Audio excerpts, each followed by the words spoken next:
పొద్దుగాల పాలు తీసుకొస్తే ఓ 2 రూపాయలు, పోరలు పొద్దాక 4 మాటల చిప్స్ బొప్స్ తింటారు కాబట్టి దీనాం 4-5 రూపాయలు. నెత్తి సమరు, పేస్టులు, బ్రష్లు, ఉప్పు పప్పులు, నెల సామాను ఒక్క పారే తెస్తాం కాబట్టి 500కెళ్ళి 1000 రూపాయలు. చెప్పుల మీద ఓ 50 రూపాయలు, బట్టలు కొంటే 1000-1500. మొత్తం చూసుకుంటే ఈ నెల 5-6 వేలు మిలిగేటట్టే ఉన్నాయబ్బా. గా పైకం తోటి పండుగ ధూమ్ ధామ్ చెయ్యాలని లెక్కలేసుకొని ఉండొచ్చు చాలా మంది. కానీ దుఃఖం పోతే అస్సలు లెక్క ఏరే ఉన్నదుల్లో. ఏహే జిఎస్టీ తగ్గిందని పర్సుల పైకం తక్కువ పెట్టుకొని సంచి పెద్దది పట్టుకొని దుఃఖం కాడు కురికేరు. ఎందుకంటే స్టేషనరీ ప్రోడక్ట్ తీసుకున్నాము, ఇక్కడ చూస్తే ఇది 5%, దానికి 18% వేస్తారు. ఇంకొకటి డైరీ ప్రోడక్ట్ తీసుకున్నాము, 0%, దాన్ని 5% తీసుకున్నారు. మేము ఆల్రెడీ స్టాక్ తీసుకున్నాం కదా, అది పాత జిఎస్టీలోనే ఉంది. బట్ అది ఇంకా గ్రౌండ్లో ఇంప్లిమెంట్ కాలేదు.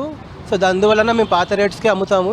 గదన్నట్టు కిరాణా దుకాణం పోయినా, బట్టల షాప్లకు పోయినా, చెప్పుల బేరం చేసినా, స్టీల్ సామాన్ కొన్నా పాత రేట్లకే అమ్ముతురట. మరి మున్పు 18-12 ఉన్న జిఎస్టీ ఇప్పుడు 5కు దిగిన షాప్ వాళ్ళు దించలేరు. పాత మాల్ పాత రేటు, కొత్త మాల్ వచ్చినాక కొత్త రేట్ అని బరాబర్ గుంచుతురట చాలా మంది. ఇక పెద్ద సూపర్ మార్కెట్లలో కంప్యూటర్ మీద బిల్లులు కొడతారు కాబట్టి వాళ్ళని మందలిస్తే టెట్రా ప్యాక్ వచ్చేసి ఇంత మనకు 40 రూపీస్ ఉండేదండి. ప్రజెంట్ మీకు 2 రూపీస్ తక్కువ 38 రూపీస్కి వస్తుంది. చిప్స్ కూడా అండి ఇంతమందికి 30 రూపీస్ ఎంఆర్పి ఉండేది. ఇప్పుడు ఆటోమేటిక్గా బిల్లో మైనస్ అయిపోయి మీకు 1 రూపీ డిస్కౌంట్ వచ్చేసి 29 రూపీస్కి. ఒకళ్ళ కార్లు, బైకులు, టీవీలు, ఫ్రిడ్జ్లు, ఏసీలు, వాషింగ్ మిషన్లు అసలు తీసుకుంటే మాత్రం ఫాయిదా అవుతుంది. ప్రతి దానికి వచ్చేసి మనకి చిన్న వెహికల్ మీద 75,000 వరకు మనకి జిఎస్టీ డిఫరెన్స్ ఉంది. ఆల్మోస్ట్ 1,50,000, 60,000 ప్రకారంగా అమౌంట్ తగ్గినాయి యాజ్ పర్ జిఎస్టీ ప్రకారంగా. ఈ ట్యాక్స్ ఇంత తగ్గినందుకే కొత్త జిఎస్టీ వచ్చిన 24 గంటలలో 51,000 కార్లు కొన్నారంటే చూడండిగా.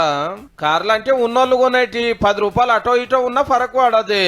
మరి ఇవి కొత్త రేట్లకు అమ్ముతున్నప్పుడు కర్మ వస్తువులు, సరుకు సౌదాలు ఎందుకు పాత రేట్లకు అమ్ముతున్నట్టు? కార్లు కానివ్వండి, 10 సీట్ లోపల ఉన్న వెహికల్స్ వాళ్ళు ఫోన్లు చేస్తున్నారు. వాళ్ళు తగ్గినాయి రండి కొనుక్కోండి, తగ్గినాయి రండి, ఇంత జిఎస్టీ తక్కువైంది అంత జిఎస్టీ. మరి వాళ్ళు చేస్తున్నారు తగ్గినాయి రండి అన్నప్పుడు మరి మీరు కూడా తగ్గించాలి కదా. లెక్కకైతే 300 వస్తువుల రేట్లు తగ్గాలి, కానీ 5 రోజులైనా చక్కగా అమలు అయితలేవని చాలా మంది అంటున్నమాట.